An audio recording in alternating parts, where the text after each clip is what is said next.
Welcome to KMUZ Theater Talk. I'm Ann McBride. And I'm Ed Shopes. Ann and I are here the first and third Fridays of every month to bring you all the news and interviews about what's happening in the Mid-Willamette Valley theater world. On today's program, Ed and I talk with Tamara McGinnis about Corban University's fall show, Fools, by Neil Simon. It's Simon's comic tales of a teacher who discovers a town where everyone is cursed with stupidity. It runs November 14th through 24th. In our second segment, Ann and I talk with director Mia Apodoca and two actors from The Thanksgiving Play, a timely modern satire on politically correct theater. It's written by indigenous playwright Larissa FastHorse and opens November 1st at Keizer Homegrown Theatre. But first, let's get started with the KMUZ Theater Talk calendar. Ann? Albany Civic Theater at albanycivic.org. Auditions for the comedy classic Charlie's Aunt happen at ACT October 21st through 23rd. It's directed by Shauna Keefe and Stephanie Schwartz, and the show runs January 10th through 25th. A one-night performance of Grace and Glory, directed by Rick Wallace, plays November 2nd at ACT. Bridgetown Conservatory Salem is on Facebook and at bridgetownconservatory.org. And Bridgetown Conservatory offers triple threat training for musical theater professionals. Listen to our KMUZ Theater Talk podcast to hear Rick Lewis, executive director, tell us about Bridgetown's classes now being offered at their new location in downtown Salem. They aim to sharpen the skills you need to successfully audition for college theater programs and professional and amateur productions. Brush Creek Playhouse at brushcreekplayhouse.com. Auditions for Miscast Christmas Wishes, a holiday-themed Broadway cabaret, happen October 24th and 25th at 6:30 p.m. and October 27th at 3 p.m. at Brush Creek Playhouse, 11535 Silverton Road, Northeast in Silverton. It's directed by Russell Oliveira, Jr. The Elsinore Theater is at elsinoretheater.com. And for information about local events and touring shows on stage at the Elsinore, go to their website and Facebook page. Gallery Theater at gallerytheater.org. The darkly comic rock fable, Fly By Night, runs October 11th through November 3rd at Gallery Theater. It's a sweeping ode to young love set against the backdrop of the Northeast blackout of 1965 and is directed by Seth Rennie. You can learn more about the show in our interview with Seth on our KMUZ Theater Talk podcast. Chitty Chitty Bang Bang, the musical about a flying car, runs November 22nd through December 15th at Gallery Theater. It's directed by Katrina Godders. Keizer Homegrown Theatre is at keizerhomegrowntheater.org and on Facebook. The Thanksgiving Play takes the stage at Keizer Homegrown Theatre November 1st through 17th. It's a wickedly funny satire on politically correct theater by Larissa FastHorse. Good intentions collide with irrational assumptions as a group of teachers scramble to create a pageant that somehow manages to celebrate both Turkey Day and Native American Heritage Month. It's directed at Keizer Homegrown Theatre by Mia Apodoca, who joins us later today with two actors from the show. And Keizer Homegrown has announced its 2025 season. The shows include Songs for a New World, Drinking Habits, Waiting for Godot, and The Lion in Winter. Go to keizerhomegrowntheater.org for show dates and tickets. The Majestic Theater is on Facebook and at majestic.org. Little Shop of Horrors comes to the Majestic Theater stage October 25th through November 10th. It's directed by Ruth Manziger. Open auditions for Shakespeare in Love happen October 21st and 22nd at 6:30 p.m. at the Majestic Theater. The show runs January 17th through 26th and is directed by Johanna Spencer. Go to majestic.org for all the audition info. Also, the Majestic Theater's Majestic 8 10-minute play festival showcases 8 short plays written by Oregon and Washington playwrights. Submissions are open through December 15th for new plays with 2 to 5 characters that run 10 minutes or less with a simple set and minimal light and sound requirements. Mid-Valley Productions is at midvalleyproductions.org and on Facebook. And Mid-Valley is doing It's a Wonderful Life, a live radio show December 13th through 15th at the Russell Tripp Performance Center. For tickets and info, visit the Mid-Valley Productions website and Facebook page. For the Mid-Valley Theater Network, Evil Dead the Musical runs October 24th through November 3rd on the Chemeketa Community College stage with a special show on Halloween. You can hear all about the show from choreographer Nate Price and vocal director Stacia Purdy on our KMUZ Theater Talk podcast. This production of Evil Dead the Musical will benefit the Mid-Valley Theater Network and its member theaters. Check out the Do the Necronomicon-Salem Facebook page and website for more information. Pinnacle Theater is at pinnacletheater.org, and Footloose the Musical runs through November 2nd at Pinnacle Theater. It's a great show, and you can learn more about it in our interview with director Jerry Greeno and actors Jeff Witt and Hunter Mote on our KMUZ Theater Talk podcast.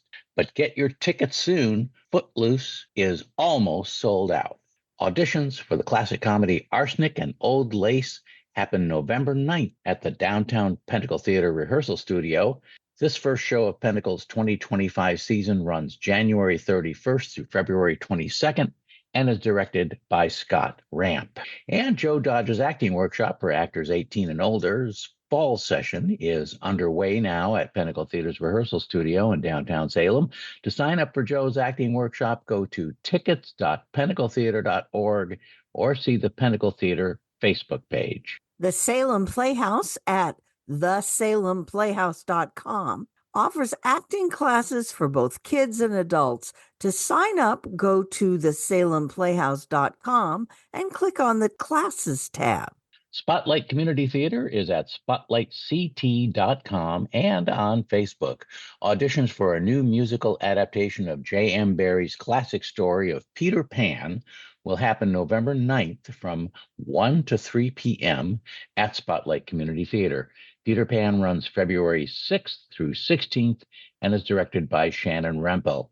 Auditions for the Gunsmoke Christmas radio show happen November 23rd from 1 to 3 p.m. at Spotlight, and that'll be performed December 13th and 14th. More info about both auditions is at spotlightct.com and on their Facebook page. Theater 33 at Willamette University is at theater33.org and on Facebook. Theater 33 will be bringing back their popular live performance of a radio play, A Christmas Carol. More to follow. On the university front, Corban University at corban.edu/theater-arts. Fools by Neil Simon, directed by Tamara McGinnis, plays November 14th through 24th. Stay tuned for our interview with Tamara about the show coming up next in today's program. Western Oregon University at wou.edu/theater. They have announced their 24-25 season, and it kicks off November 14th through 23rd with The Other Shore by Gao Xingyi-an, directed by Michael Phillips. Willamette University is at wutheater.com. And Willamette University Theater's 2024-25 season of plays opens November 1st through 17th with Urinetown, the musical, a hilarious satire set in a city that bans private toilets during a 20-year drought. Get more information and reserve your tickets at wutheater.com. And on the high school front, Dallas High School at dhstheater.org and on Facebook at Dallas High School Thespians and Theater. Clue takes to the stage October 30th at Dallas High School. See their Facebook page for show and ticket information. McNary High School is on Facebook at McNary High School Theater. Trap runs November 13th through 16th at McNary High, and The Little Mermaid runs January 23rd through February 1st. See their Facebook page for ticket information. South Salem High School is on Facebook at Saxon Drama, and they are rehearsing A Christmas Carol, playing the first 2 weekends in December. That wraps up today's KMUZ Theater Talk calendar for plays around the Mid-Willamette Valley. Today's first guest is Tamara McGinnis, the director of the Neil Simon comedy Fools, opening November 14th at Corban University here in Salem. Welcome back to KMUZ Theater Talk, Tamara. Thank you. And just to clarify, I am the director of the play Fools. I'm not directing Fools. Oh.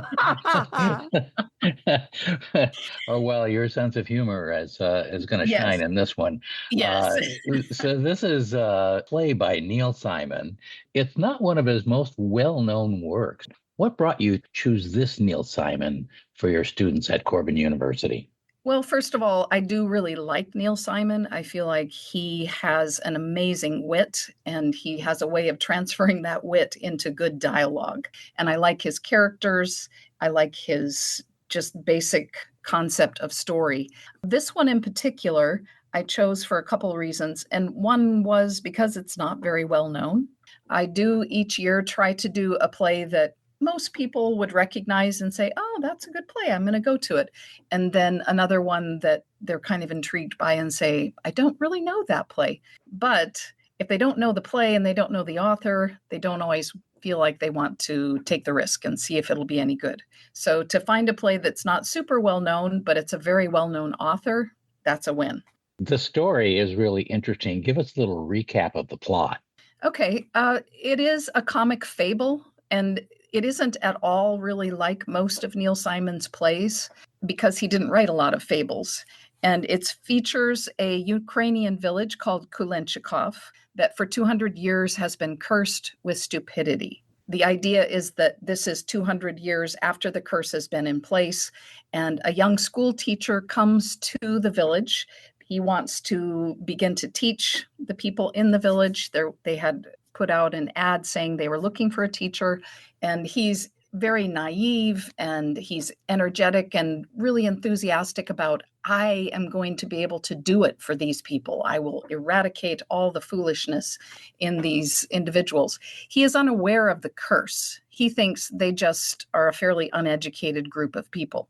Through the course of events in the story, he finds out about the curse, and he doesn't believe in it because he's an educated individual. And so he thinks, well, I just need to educate them, and then they will realize the curse is not real. He finds out through the course of the story that he only actually has 24 hours to be in the village and successfully lift the curse, or he too will become a part of the curse. He will be doomed to stupidity. And that adds a lot of intensity and a lot of humor because you're watching everyone jump through hoops saying, we have to make this happen really fast. Come on, come on, come on. And that always is funny to watch people get frantic.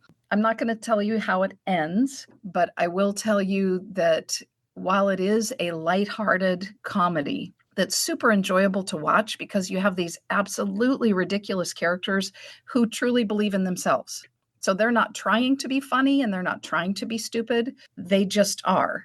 And it's a little bit like the kinds of characters you get in Seinfeld, where they are kind of silly characters and they do dumb things, but they take themselves very seriously. So it's really lighthearted and enjoyable. But at the same time, you have the option, if you would like, at the end of the play, to walk away pondering some of the thoughts and the messages that are implicit. One of which is, what happens when an entire group of people believe a lie? Wow. That's pretty heavy. Yeah. Yeah, that's really interesting. And the comic part of it, pretty obvious. I mean, these people do foolish, stupid things. How do they personify their stupidity? Well, one good example is there's a woman who needs to make money to support herself. Her husband is gone. She comes on stage and she's holding a bouquet of white flowers and she's yelling, fish, fish, fresh Oh, fish for sale. And she tries to sell these flowers to people saying, oh, here's a great flounder. And at one point, one of her friends says, these aren't fish, they're flowers. And she says, well, none of the fishermen caught any fish today. Just because they couldn't get any fish, why should I suffer? So it's an intriguing kind of stupidity that she believes that she could go around the village saying fish and hold up a flower and that someone is actually going to buy it, but also a really interesting kind of great business sense. Because who would ever think they could do that, you know? Oh, wow. Another really funny one is she comes in with her cow that she sells the milk, and the cow is wheeled in on a wagon upside down. And someone asks her, why do you have your cow upside down? And she talks about how it's easier to milk. And then you get the cream first because the cream rises to the top. Well, leave it to Neil Simon to be able to have Yeah. a one-liner like that, you know? Yes. And the play is full of those. It's not a real deep philosophical kind of humor. It's super easy to get. And it's a lot of shtick and just very surface funny lines. And I love that he uses that and allows you to decide if you're going to engage on the deeper level or not, to say, so what is the point of this play? And there really are some very profound points. George Orwell talked about this thing called groupthink, where a lot of people get together and they just say, this is what we're going to think. This is how we're going to think, and we're not going to question it, and we're never going to change it. Here it is. A political statement, too. It can be. Yes, it can be pretty much anything you make it to be. And the other thing that I really like, and this is odd coming from an educator, and I feel like I might be betraying my craft, but this teacher comes into the village believing all they need is education, and education will change them. And education does not change them. It can influence them, but in the end, he talks about, he being the main character, talks about love and how the only thing that changed him, that changed the rest of the village, was love. And that in the end, you can change people's minds about things, but until you change their heart, you have not truly changed them. It's really intriguing and interesting. And I think that's why you picked the play. It is, yes. Speaking of change of heart, the school teacher, his heart is touched by at least one person in this show. Tell us about that. Yes, there's a young woman in the village. Her name is Sophia. She's a very innocent, naive, and ignorant young woman. She's about 19. And I mean, her parents celebrate when she actually looks at the right person and says, Papa, because she looks at her mom and says, hi, Papa. And it's, no, that's your Papa. I'm Mama. And they celebrate when she actually sits down properly on a chair. It's, oh, yay, she did it. So, it's a ludicrous kind of level of stupidity, but she's sweet. You don't look at her and just say, man, she's stupid. You just kind of love her. Her innocence all shines through this, right? It does, yes. It's a sweetness. And I know sweet is an overused word, but she truly is a sweet, gentle, lovely soul. And at times, she says things to the school teacher. He's trying to teach her 1 + 1 = 2, and she's not quite catching on to that. And in the course of the conversation, she says some things to him that are deeply profound and deeply philosophical. She has no idea what she's saying. She doesn't know that they're smart. And the school teacher doesn't quite know what to do with them, because surely she can't be saying these things and not know that 1 + 1 = 2. Ah. So it also throws up this idea of, is all knowledge created equal? And do you have to be smart in all subjects? Or is it possible to be really intelligent in one area and not very intelligent in another area? How do we determine intelligence? She challenges him a lot to change his ideas, because while they're guilty of groupthink, he's guilty of thinking there's only one way to do this. Right. And she expands his view and she challenges him without even meaning to. And she very innocently offers him her love. And his response to that is just, it's irresistible. It's, wow, you would give your love to me. I feel so unworthy. I want to love you back. Yes. It's just a really beautiful little love story, even though that's not what the play is actually about. In spite of the fact that it's not truly just a love story, it is a story about how love conquers everything and how love creates the path that enables people to leave ignorance and stupidity behind. This is wonderful. How did you find actors in your classes to play these parts? That's always a challenge, but at the college, we basically just have open auditions, and the students come and they read. I had an amazing group of people, a large group audition this time. The bad part that is you have to turn a lot of them away, which I don't like to do, but I was able to really pick kind of the cream of the crop. And I feel really good about the people that we have. The man that we have playing Leon is a senior. He's been doing plays here for 4 years. He is amazing. He's the same character that played Poirot in our Murder on the Orient Express. And he's very experienced, really talented. And this is a completely different kind of role than what he has done before. So it offers a wonderful acting challenge for him. And he is rising to it. The young woman that is playing Sophia is just lovely. As I watch her on stage and as she is playing this character and she's entering into it, I just think, I'd like to take you home. I'd like to adopt you. And the other characters, the nice part about them is that while they aren't necessarily the leads, they are providing this backdrop that makes this whole village believable. And if you didn't have these other characters, and if they weren't playing their parts well, those lead characters don't look the same way. They don't come across the same way. So it's been a really fun juxtapositioning. And these townsmen also have been able to give some opportunities to some of my less experienced actors to get on stage more and play a role that is doable for them, but is also stretching them because they have to act like they are stupid and that they truly believe they're stupid. They're not pretending to be stupid. It's like those characters in Seinfeld. Seinfeld broke character a lot, but the rest of them most of the time didn't. Yeah. And they just really believe in themselves. And when they would say dumb things, it didn't seem dumb to them. And that's challenging.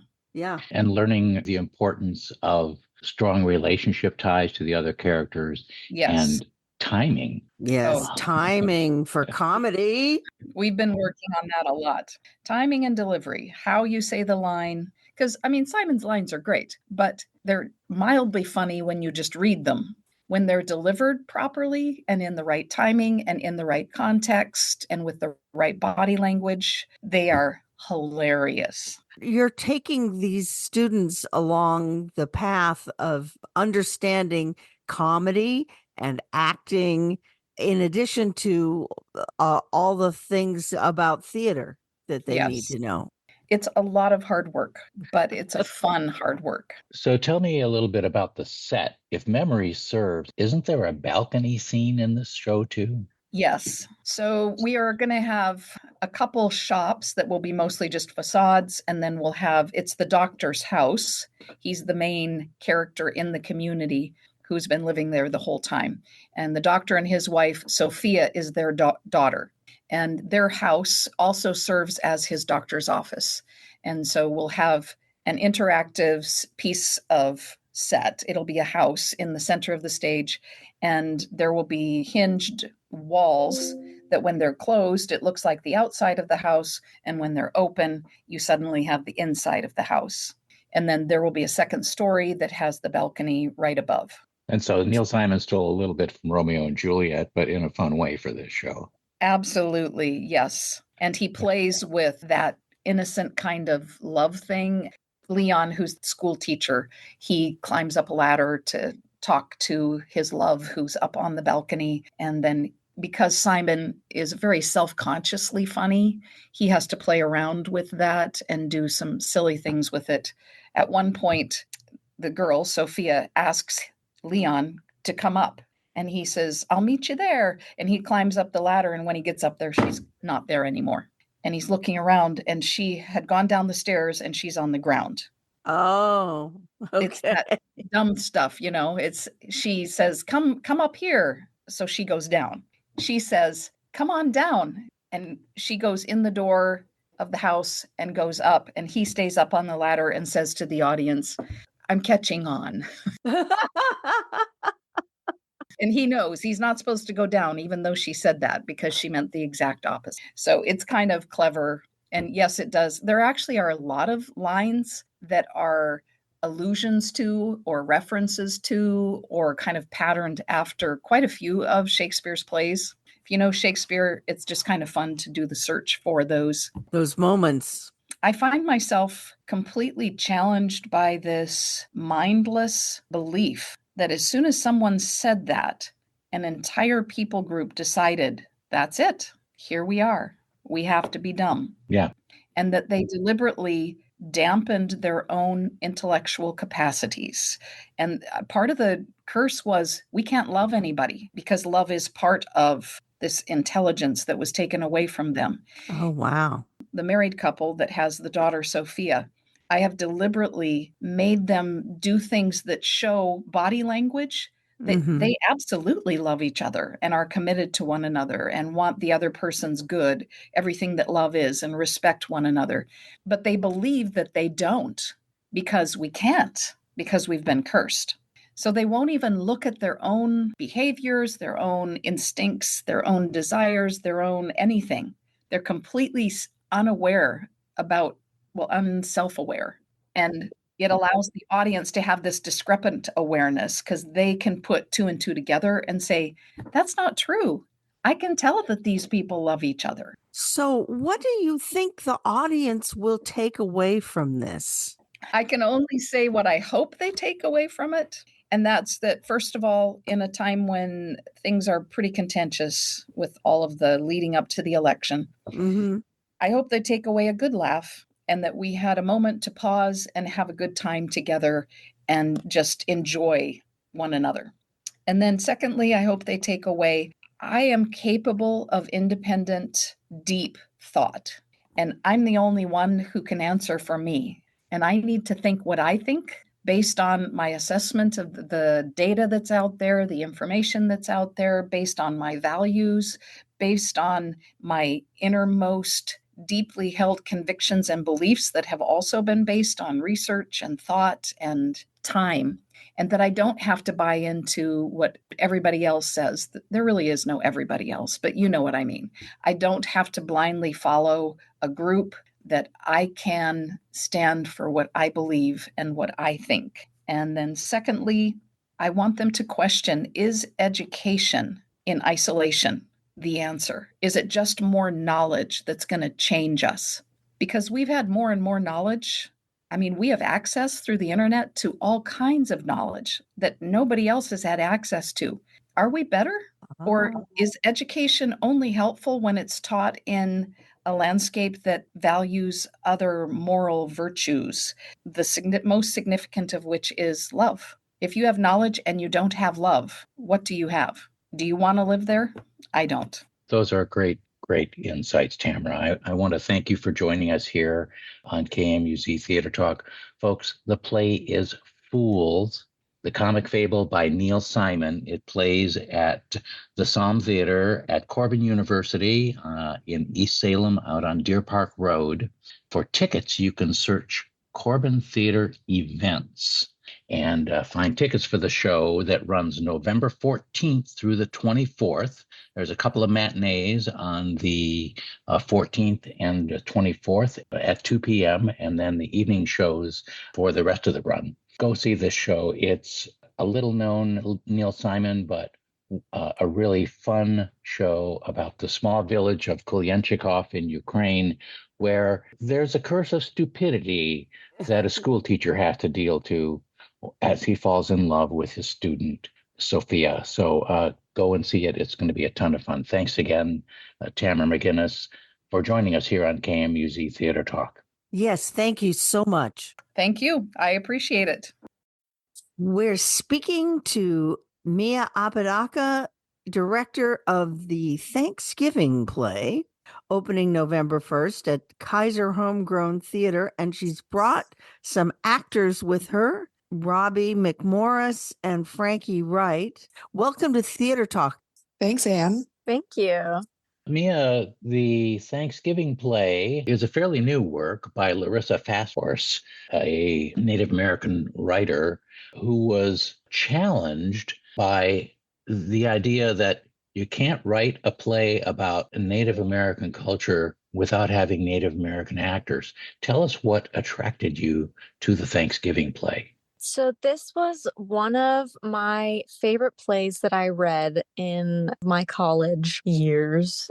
And I really enjoyed the play and how it encompasses this idea of how you really need to have inclusion and diversity in every space. And having this show be about inclusion without including any indigenous or native voices is something that's so complex, and I believe a lot of people experience and try to figure out as this world works harder every day towards diversifying all of our different spaces and organizations and communities. It is hard to figure out how to make it in a welcoming space for everybody. Empathy only goes so far. It's the experience that's really important.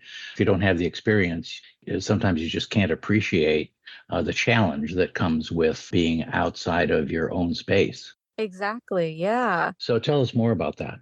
The story unfolds. You can see how these four people are trying so hard and fall so short in their aims to create an inclusive, diverse show for everybody that is historically accurate. And I do think that it does really speak to the fact that we need Native and Indigenous voices in every space, theater especially, because this play was written a sort of a punch to the face for Broadway and theater in general, because the previous plays that FastHorse had written had a complete casts of Native and Indigenous characters. And she was told that they were too difficult to produce, too difficult to cast. There's no way that anyone would want to do this project. So as a experiment in a way, FastHorse decided, okay, fine, I'll write a Native show about history. However, I'm going to have the cast be all white and see what happens there.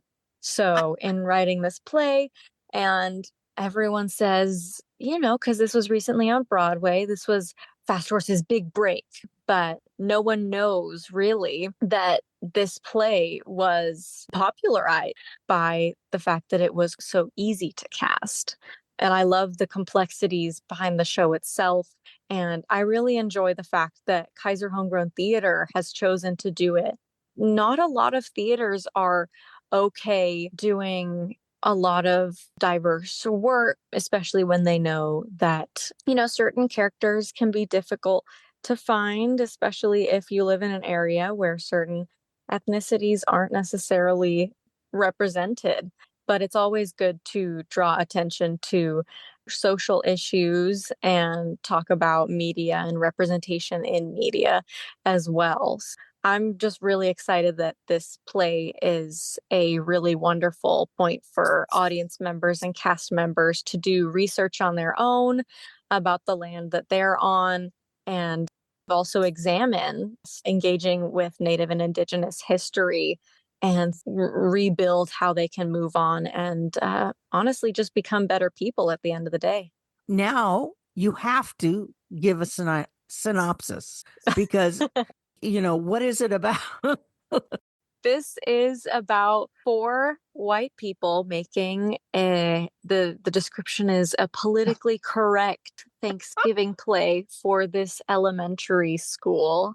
The school district asks them to put on this show, and Logan, the drama teacher who is the director of this play, gets all of these grants to do this play, and it all goes in so many different directions. I don't think any of them are great ideas, but yeah, sorry, Frankie. Oh no, it's a train wreck. It is an absolute train wreck. Yeah. And every character is so dramatically different, but they all come to the same agreement at the end, which shows that really it doesn't matter where you come from. A lot of our preconceived notions and our best intentions can be wrong. For a lot of people, Thanksgiving is the time when Costco puts up its Christmas displays. And Oh, come on. They've been out for ages. and turkeys go on sale. And then, your kids come home with craft paper turkeys with beautiful multicolored tail feathers. And they've learned the story about the generous Native Americans who helped the poor starving pilgrims because pilgrims came to America too late in the season to grow enough crops to feed them through the winter. I mean, it's a story that has prevailed in American culture and in the education system. How does FastHorse approach this through the comedy of white people trying to do something different in this time of more social and cultural awareness? So my character Logan, the drama teacher, absolutely has it in her heart. She doesn't want the kids being exposed to yet again a very sanitized version of the Thanksgiving story. One of the things FastHorse weaves really beautifully throughout the whole play through the character Caden, the dramaturge and the history specialist, is the many different first contacts between pilgrims and indigenous peoples of this continent. And so we actually get a little bit inside of the chaos, inside of, everything goes off the rails at a certain point. But woven through this, I've been learning things that I didn't know about pilgrims arriving in Texas and in Florida. Like there's layers to the story that even us looking into it, FastHorse has brought so much to the table that we were completely aware of. So it is the kind of thing like you're going to get a good laugh at white people trying to make a play without Native American input. There is no room for ego for the cast in this play. And also, she really does paint a more robust story of what happens as settlers and indigenous people come into contact with each other. It's fascinating the way that she's done it. She's done it very, very elegantly, I would say. So, Robby, tell us a little bit about your yoga dude, your Jackson, the character that you play. I think you described him as a politically correct yoga dude. He's politically correct to a fault, and I would say probably the most overtly problematic person, just because he is definitely that white dude who loves to jump on the soapbox and kind of tell people how it should be. What's his background? How does he come to be so politically correct all the time without being aware, really, of the importance of indigenous culture? To paraphrase from the script, there comes a point where that question is actually asked of them. And then Logan and Jackson kind of come together and answer. And it's because they're white and because they've struggled so much as white people trying to interface with that whole politically correct culture that they steer the boat as far as where the boundaries are.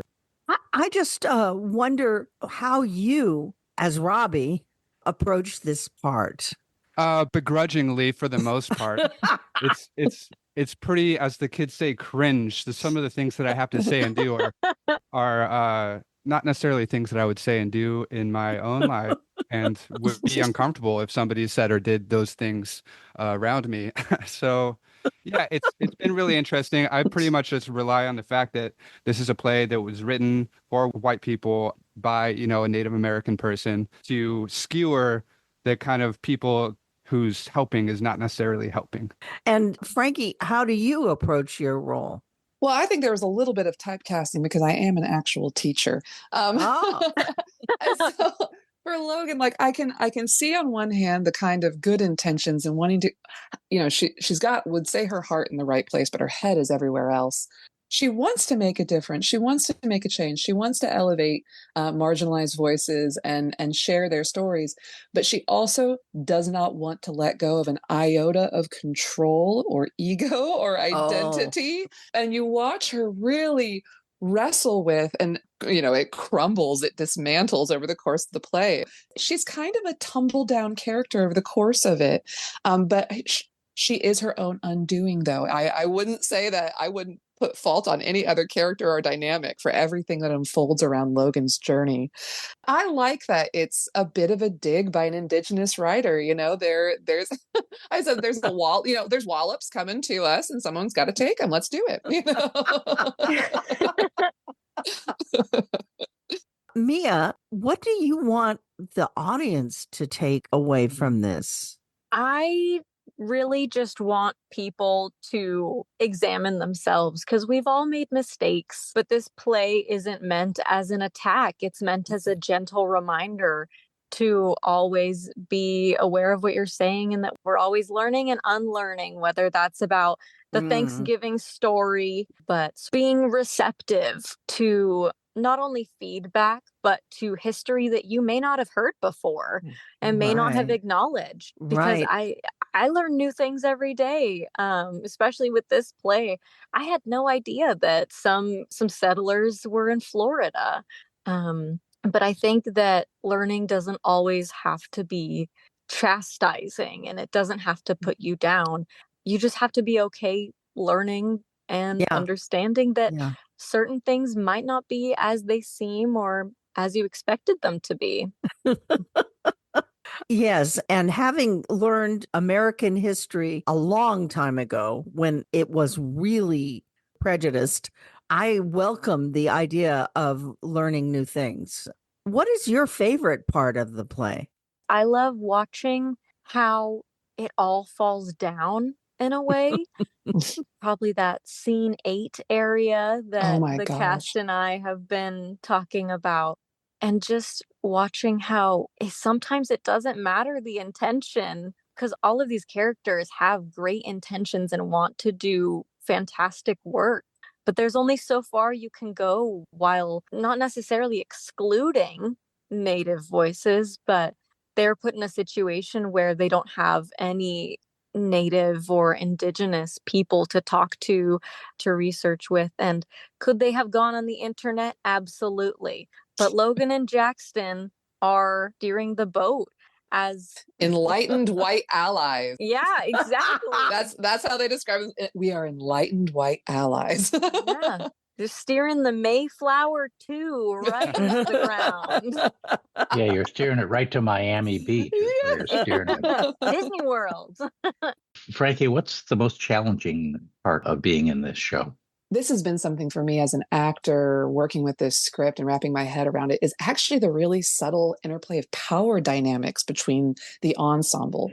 So inside the cast, we have 2 women and 2 male characters, female male characters.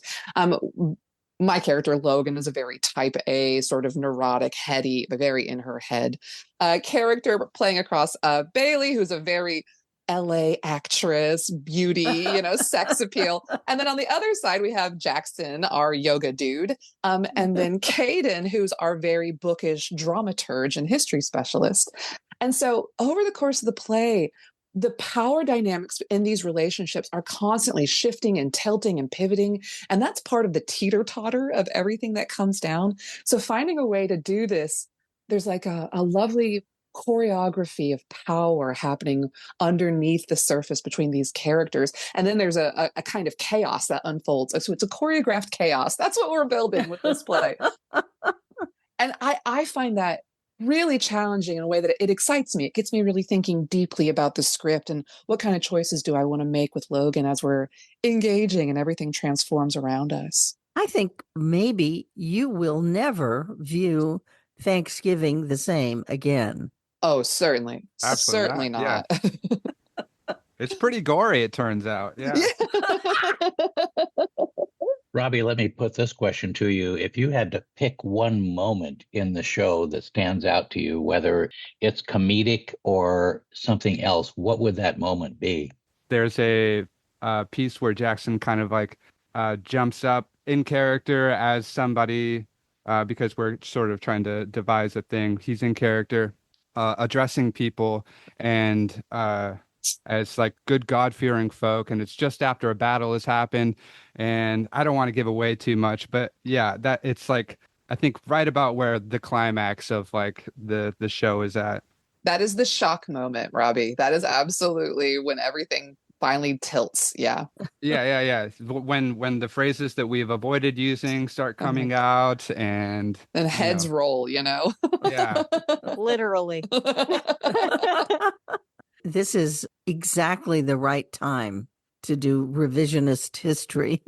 Oh, yes. And we're really fortunate as a cast, too, to have it overlap with, we're here doing it in November. We'll be running in November, which is Native American Heritage Month.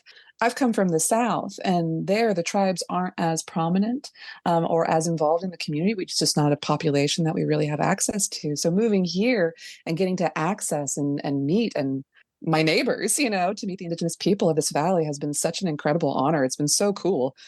That's great. But there were a lot of tribes in the South. Oh, there were, but they were really aggressively pushed out. I'm from Texas. There's almost no federal land at all in the entire state. The tribes have been pretty well decimated at this point, and so for me, the story of Thanksgiving really was just a story. It wasn't something that I could touch or was real. But then coming here and seeing the presence of the Grand Ronde tribes of the Kalapuya, like seeing their traditions, it's still alive here. And there's just an what an incredible gift that this valley has made a safe home for so many, even as our country grew and changed and shifted the landscape of our continent. Mia, you're a recent graduate of Willamette University's theater program. And the reason I mention that is that when you go to college theater program, you delve a lot into how plays are written and how the dramaturgy of the play is relevant to the culture of the time it was written and how it relates to the culture and the time that it's performed.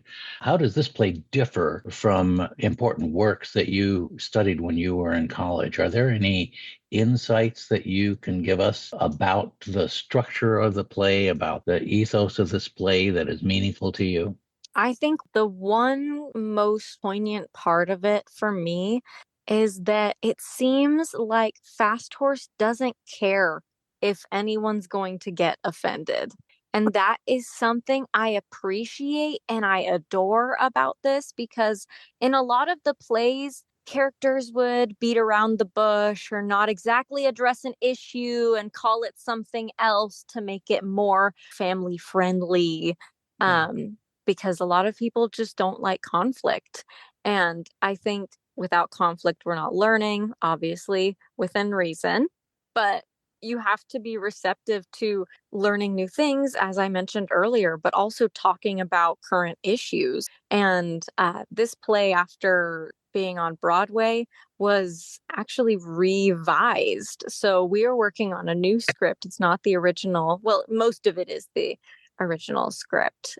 How did she change it? She brings up some current events, like the murder of George Floyd and other current events that happened that are still happening in our nation and our world. So adding some of those more current events, bringing people back into this current time and not thinking that Thanksgiving is something that happened years ago, but we're all coming from different places, whether that be on the Mayflower or in our car. The Thanksgiving play is at Keizer Homegrown Theatre on November 1st through 17th. It's written by Native American playwright Larissa FastHorse. It's a really fun plot where a group tries to create a play that somehow manages to celebrate Thanksgiving Day and Native American Heritage Month at the same time. Comedy ensues. Thank you very much, Mia Apodoca, the director of the show, Robby McMorris, who's playing Jackson, and Frankie Wright, who's playing Logan, for joining us here on KMUZ Theater Talk. Yes, thank you so much. Thank you guys for having us. This was a blast. Lovely. Thank you.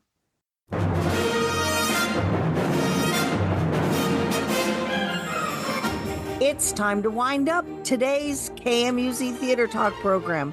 Thank you for joining us. Next Friday at 9 a.m., tune in to KMUZ at 100.7 to hear Talking About Art with Joel Zack. KMUZ Theater Talk is a proud member of the Mid-Valley Theater Network. KMUZ Theater Talk comes your way at 9 a.m. the first and third Friday of the month on KMUZ Community Radio at 100.7 and 88.5 FM, on KMWV FM Dallas at 98.3 HD2, streaming worldwide at KMUZ.org, and on the new KMUZ radio app. Or listen to KMUZ Theater Talk anytime, wherever you get your podcasts. Ed and I return November 1st with a brand new KMUZ Theater Talk program. Meanwhile, go to our KMUZ Theater Talk Facebook page for news and updates about live theater in the Mid-Willamette Valley. We'd like to give a shout out and a big thank you to all of our KMUZ loyal listeners who contributed to our KMUZ Fall Pledge Drive. Thanks to your support, we raised nearly $12,500 so that we can keep bringing great local news, music, and new feature programs your way. And if you haven't heard the good news yet, KMUZ is now part of NPR, National Public Radio, and PRX, the Public Radio Exchange. In addition to all the great local programs that you love listening to here on KMUZ, we're adding some great programming from PRX and NPR. So check out our new schedule at kmuz.org and let us know what you think of the new programs that are joining our regular lineup. If you haven't yet joined in to support KMUZ Theater Talk and the rest of KMUZ's great community radio programs, please go to kmuz.org right now, click on Pledge to your favorite show, and choose KMUZ Theater Talk. And thanks for your support. Until next time, We'll see you in the front row.